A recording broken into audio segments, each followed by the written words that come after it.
Welcome to the Learning Pines YouTube. We hope this video helps. You start by confirming your device and obtaining elevated access. On Windows, run as administrator. On Mac OS, enable a user with sudo. On Android, enable developer options. Once done, back up the existing network profile and record the current Wi-Fi address so you can revert if needed. Next, open the specific network settings or terminal.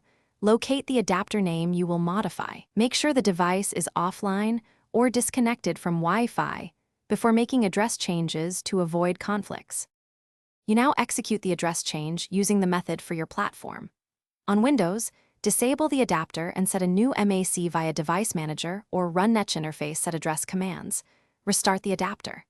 On Mac OS or Linux, bring the interface down, run ifconfig or IP-link set address Roman 20, Roman 20, Roman 20, Roman 20, Roman 20, Roman 20, then bring it up and renew DHCP. On Android with root, use IP-link set address. Note iOS restricts persistent MAC changes. After changing, verify the change by checking the adapter status and the router client list to see the new Wi-Fi address.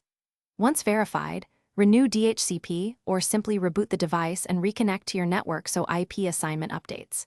If you encounter connectivity problems, restore the original MAC from your backup, clear the router's DHCP leases, and ensure no MAC filtering or vendor locks are blocking the new address.